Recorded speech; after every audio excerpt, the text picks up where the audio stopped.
মাহাতি ভাই হচ্ছে তোমার এইচএসসি গাইডলাইন্স থেকে জার্নিতে আছে। 50 ঘন্টার কাজ হচ্ছে যে করেছেন, ফুল এফোর্ট দিতে পেরেছে, বাট তাও এই 50 ঘন্টায় হচ্ছে তোমার ইমপ্রুভমেন্ট 75 থেকে 93-তে চলে গেছে। তাগিদ আছে যে না, আমার একটা কাজ করতে হবে, আমার ইমপ্রুভ করতে হবে, আমার তো এইচএসসি তে ভালো করতে হবে। মাহাদি ভাইয়া, আমরা মাহাদি ভাইকেও হচ্ছে তোমার ইয়েতে দেখেছি। মাহাদি ভাই হচ্ছে তোমার এইচএসসি গাইডলাইন্স থেকে জার্নিতে আছে। সো এইচএসসি গাইডলাইন্স আছে। সো এটা হচ্ছে যে 50 ঘন্টার কাজ হচ্ছে যে করেছেন। তো এই দেখো জার্নি স্টোরিগুলো, এই জার্নি স্টোরিগুলো লেখা যে তোমার ধরো এই যে টাস্কটা অসাম, তো হচ্ছে আরো আরো একটা কাজ করতে হবে তোমার হচ্ছে এখানে। মনে হয়নি যে হচ্ছে যে ফুল এফোর্ট দিতে পেরেছে, বাট তাও এই 50 ঘন্টায় হচ্ছে তোমার ইমপ্রুভমেন্ট 75 থেকে 93-তে চলে গেছে।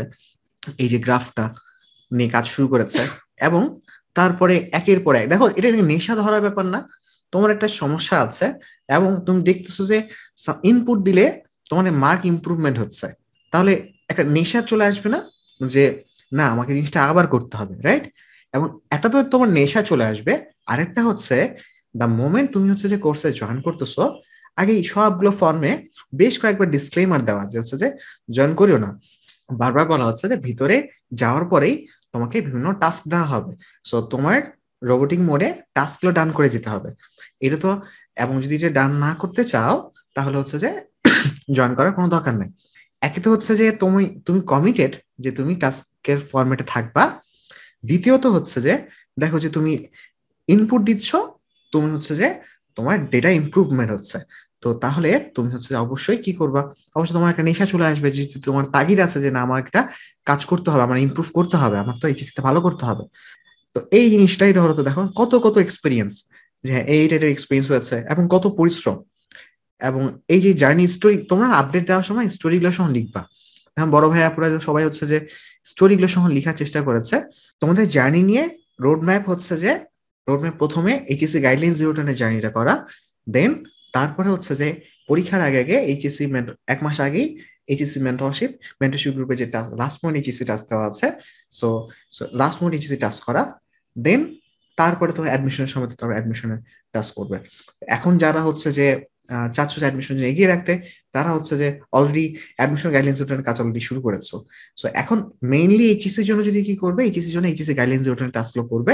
কারণ এই যে যাদের দেখাচ্ছি না, এরা হচ্ছে সবাই কিন্তু পরবর্তীতে এইচএসসি তোমার ধরো প্লাস পেয়েছে, গোল্ডেন পেয়েছে, না পাওয়ার কি আছে?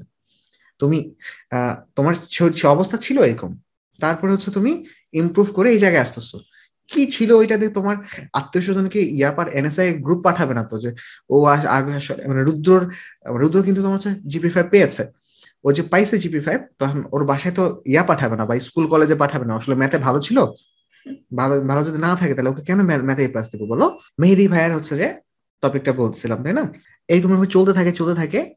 মাহাদি ভাইকে হচ্ছে তোমরা দেখেছো কি, আমি হচ্ছে যে প্রথমে প্রোফাইল পিকচার একটু আলাদা দেখে প্রথমে আমি আবার একটু সার্চ টার্চ করে দেখছি যে একই মানুষ কিনা। Gift to my mentor, getting chances BUET, getting chances DU, so Nazmul Sakib Mahadi, so দেখা যায় কিনা। দেখো জার্নিটা ওখান থেকে শুরু এবং হচ্ছে এরকম কিছুতে যায় শেষ, তাই না? তাহলে ভাইয়ারও তো ওই যে আফসোস ছিল, ওই 50 ঘন্টার নিচে লিখেছে যে না আমার এই গ্যাপ আছে, এটা মানে ঘাটতি আছে।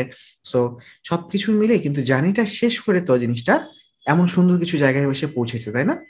এখন কি করতে হবে, যে এ দেখো হচ্ছে তোমার আহ ইয়ার মধ্যে একদম গিফট টু মেন্টরের মধ্যেও তোমার হচ্ছে এই কথাবার্তাগুলোই যে হ্যাঁ, আচ্ছা টিচিং স্কিল এটা একটা, তারপর function of time, random exam, anxiety exam, আচ্ছা অ্যাডমিশন অনেক বড় বড় জিনিস।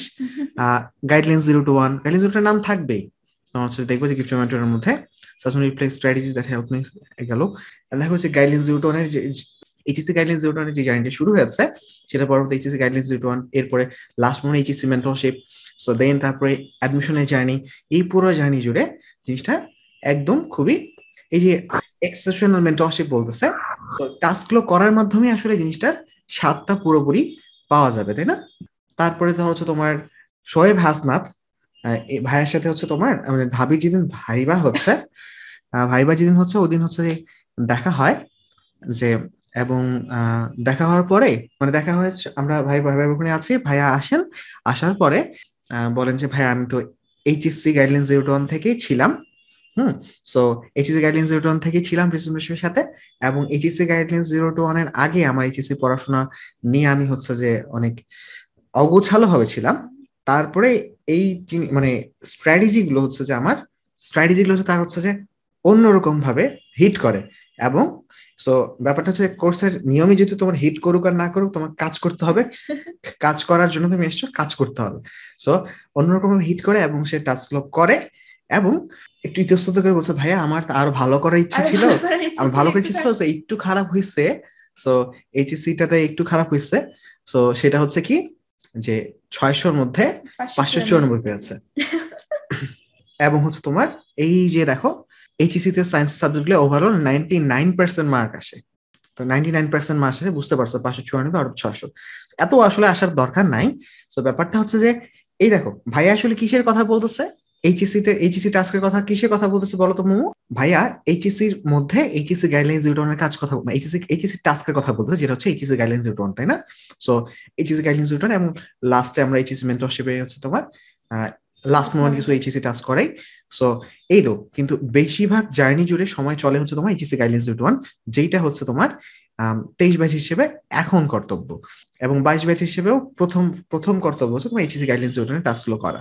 সো এবং তো এই যে এইচএসসি গাইডলাইন্স 0-1 টাস্কগুলো করবে তুমি, এইটা কোথায় কোথায় যে কানেক্ট হচ্ছে, কত বড় বড় অপরচুনিটি তোমার জন্য ওয়েট করছে, এটা মনে হয় আমরা অনুধাবন কিছুটা করতে পেরেছি, তাই না?